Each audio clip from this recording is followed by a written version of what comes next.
উপস্থিত হল মন্ত্ৰী পীযুষ হাজৰিকা। গুৱাহাটীত অহা 25 আৰু 26 ফেব্ৰুৱাৰীত প্ৰধানমন্ত্ৰী নৰেন্দ্ৰ মোদীয়ে মুকলি কৰিবলগীয়া এডভান্টেজ আছাম 2.0 উপলক্ষে জিলা পৰ্যায়ৰ উদ্যোগীসকলক উৎসাহী কৰিবলৈ এক আলোচনাত মিলিত হয় মন্ত্ৰী পীযুষ হাজৰিকা।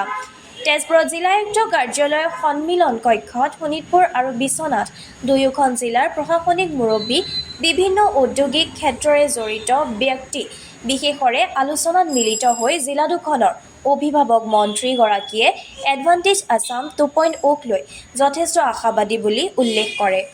দেশী বিদেশী বিনিয়োগকাৰীৰ সৈতে ইতিমধ্যে মুখ্যমন্ত্ৰী ডক্টৰ হিমন্ত বিশ্ব শৰ্মা মিলিত হৈ অসমখনক কিদৰে এখন মেনুফেক্সাৰিং হাবলৈ ৰূপান্তৰ কৰিব পাৰি তাৰ পৰিকল্পনাৰে এডভান্টেজ আছাম অনুষ্ঠিত হ'বলৈ গৈ আছে আৰু কেইবা লাখ কোটি টকা অসমত বিনিয়োগ হোৱাৰ কথাৰ লগতে সদৰি কৰে মন্ত্ৰীগৰাকী। মাননীয় দেশৰ প্ৰধানমন্ত্ৰী নৰেন্দ্ৰ মোদী ডাঙৰীয়াই এই এডভান্টেজ আছাম 2.0 মুকলি কৰিব।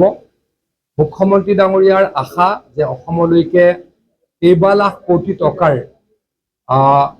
ইণ্ডাষ্ট্ৰিয়েল পেকেজ বা প্ৰপ'জাল আহিব আৰু পৰৱৰ্তী সময়ত ইণ্ডাষ্ট্ৰিয়েলাইজেশ্যনে অসমত ত্বৰান্বিত গতি লাভ কৰিব। আমাৰ টাটা ছেমি কণ্ডাক্টৰৰ কথা সকলোৱে জানে, ঠিক তেনেকৈ বহুখিনি ইণ্ডাষ্ট্ৰি অসমলৈকে অহাৰ কথা চলি আছে।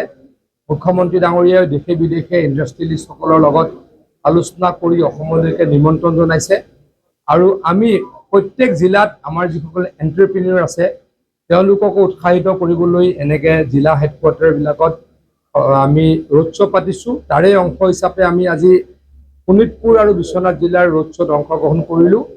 আমাৰ যিসকল এণ্টাৰপ্ৰিনিয়ৰ বা ইণ্ডাষ্ট্ৰিয়েলিষ্ট তেওঁলোকে কি সমস্যা ভুগিছে বা কিবা তেওঁলোকৰ অসুবিধা আছে নেকি এই বিষয়ে আলোচনা কৰিলোঁ আৰু চৰকাৰৰ ফালৰ পৰা কি কি সুবিধা দিয়া হ'ব তাৰ কাৰণে আমি প্ৰেজেণ্টেশ্যন দিলোঁ।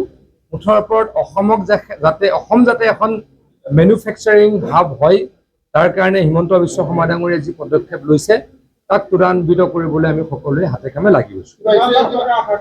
মই একজেক্টলি ক'ব নোৱাৰিম, মই ইণ্ডাষ্ট্ৰি মিনিষ্টাৰ যিহেতু নহয় বা মুখ্যমন্ত্ৰী ডাঙৰীয়াই জানে, কিন্তু মই এটা জানো যে কেইবা লাখ কোটি টকাৰ প্ৰপ'জাল আহিব আৰু পৰৱৰ্তী সময়ত অসমত ইণ্ডাষ্ট্ৰিয়েলাইজেশ্যন আৰু ত্বৰান্বিত হ'ব।